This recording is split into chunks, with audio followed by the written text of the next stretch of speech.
할렐루야. 오늘도 예배 잘 오셨습니다. 같이 기도하고 하나님 앞에 예배드립니다. 주님 감사합니다. 새날이 밝았습니다. 똑같은 날 같아도 같은 날이 아니라 하나님이 우리에게 선물로 주신 새로운 날입니다. 오늘 하루를 하나님에게 받은 선물을 가장 귀하고 값지고 또 내일이 없다는 마음처럼 간절하게 살아가게 하여 주시옵소서.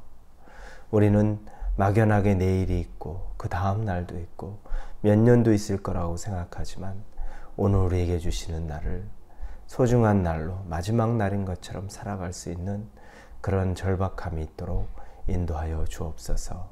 말씀을 주셨으니 말씀 그대로 순종하고 살 수 있는 용기와 또 말씀 그대로 하나님 앞에 엎드려질 수 있는 결단이 있게 하여 주옵소서. 예수님의 이름으로 기도합니다. 아멘. 오늘 말씀은 요한 1서 2장입니다. 15절에서 17절까지의 말씀입니다.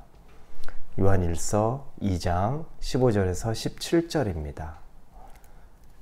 요한 1서 2장 15절에서 17절입니다. 찾으셨으면 우리 15절부터 같이 읽겠습니다. 이 세상이나 세상에 있는 것들을 사랑하지 말라.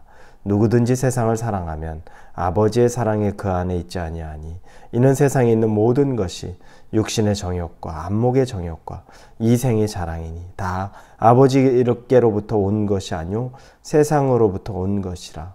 이 세상도 그 정욕도 지나가되 오직 하나님의 뜻을 행하는 자는 영원히 거하니라. 아멘.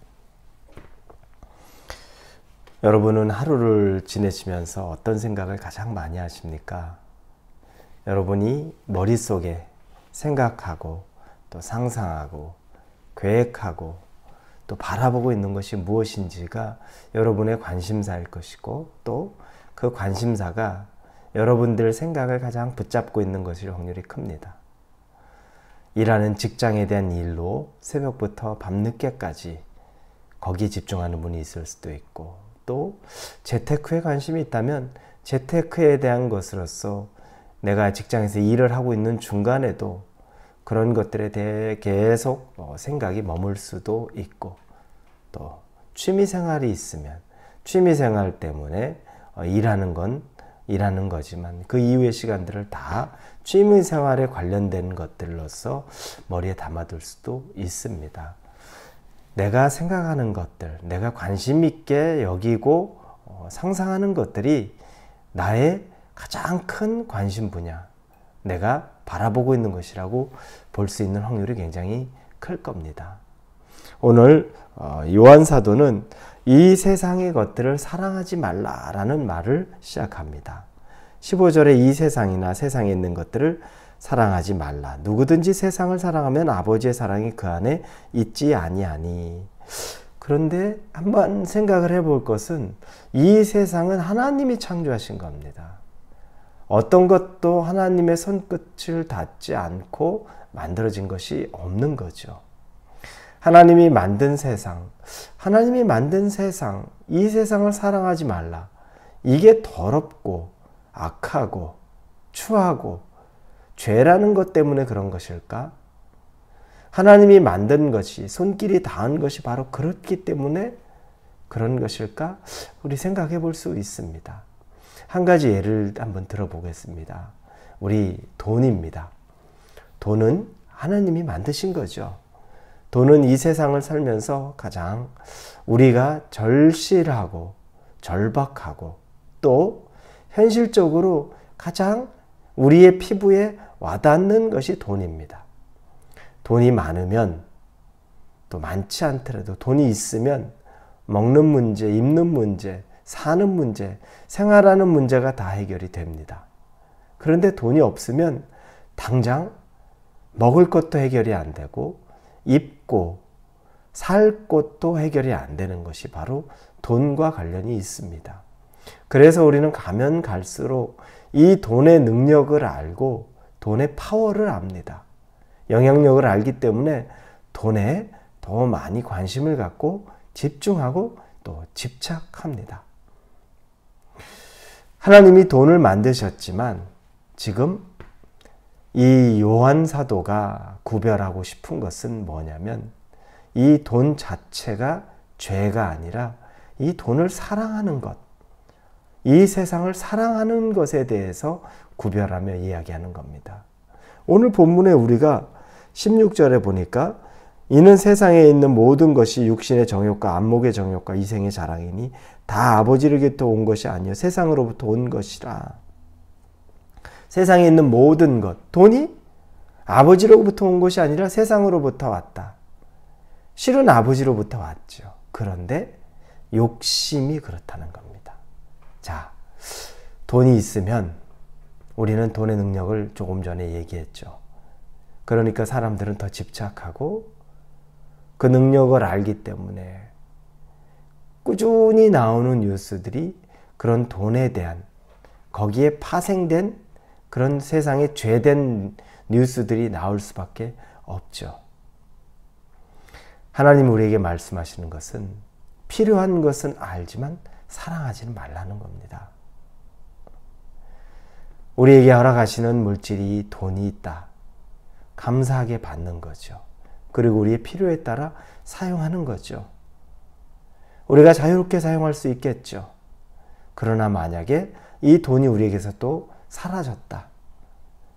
그때 울고불고 원망하고 불평하고 하는 것이 아니라 또 그걸 받아들이라는 거죠. 돈이 없을 때 겪는 것이 무엇입니까? 아마 불편함일 겁니다. 그러면 불편하더라도 그 안에서 만족하고 사는 법을 배우라는 겁니다. 하나님이 허락하실 때는 감사로 받고 또 하나님이 그걸 거두어 가실 때는 또 그 안에서 만족하며 살 수 있는 것들. 그래서 바울 사도가 얘기한 것. 풍부에도 처해보고 비천에도 처해보는 것. 이 모든 것을 다 경험해 보고서 그 중에서도 가장 귀한 것. 그게 바로 하나님이라는 것을 알아야 한다는 거죠. 어떻게 우리가 그걸 경험할 수 있겠습니까? 여러분 돈 없는 거 두렵죠? 제가 지금 얘기하는 건 한 예를 얘기하죠. 돈을 생각하면 두렵습니다. 그런데 우리가 욕심을 버리고 돈에 집착하지 않고 살 수 있는 방법이 뭐겠습니까? 훈련입니다. 훈련은 우리를 자유하게 만듭니다. 누구도 훈련이 없으면, 연습이 없으면 우리는 익숙해지지 않습니다. 그래서 풍부하지 않는 연습하는 거고, 우리 안에 넘치지 않는 것 받아들이고 감사하는 연습을 하는 겁니다. 만족하고 자족하고 감사하는 연습을 하게 되는 거죠. 있을 때 감사하는 것, 그게 연습이 아니라 우리에게 부족할 때에도 만족하고 자족하는 것. 그게 바로 우리가 훈련되는 길입니다. 그리고 그 훈련이 있으면 이 세상을 사랑하는 것과 하나님을 사랑하는 것을 구별할 수 있습니다. 하나님 사랑하는데 이 세상의 것 같이 가지 않고도 충분히 우리가 살 수 있는 겁니다. 그래서 이 요한 사도가 우리에게 얘기하는 거죠. 이 세상의 것을 사랑하기 시작하는 순간에는 모든 것이 정욕이고 우리 육신의 정욕이고 안목의 정욕이고 이 생에 자랑받기는 안 되기 때문에 우리가 바라봐야 되는 것은 하나님 사랑하는 것만 보면, 하나님으로 만족하기 시작하면 베풀어 주신 거면 감사하고, 내게 지금 베풀어 주지 않는 것이면 또 그것에도 감사할 수 있는 삶, 우리가 살 수 있다는 겁니다. 사랑하는 우리 성도 여러분, 세상을 사랑하는 것, 우리 연습이 필요합니다. 어떨 때 하나님 우리를 강제로 연습시키죠. 우리의 진로를 맡기도 하고, 또 우리의 재정을 맡기도 하고, 또 우리 육신으로 우리를 힘겹게 하기도 합니다. 이 연습 과정 가운데, 훈련 과정 가운데 세상을 사랑하는 것이 아니라 하나님을 사랑하는 것을 배울 수 있는 저와 여러분이 되기를 우리 예수님 이름으로 축원합니다. 같이 기도합니다. 아버지 감사합니다. 하나님, 세상을 사랑하기가 너무 쉽고 세상에만 관심 두고 사는 것이 정말 쉽습니다. 그 생각과 마음을 하나님께 돌리기를 원합니다. 세상 주관자인 하나님을 사랑하고 세상 주관자인 하나님에게만 관심 갖게 하여 주시옵소서. 예수님의 이름으로 기도합니다. 아멘.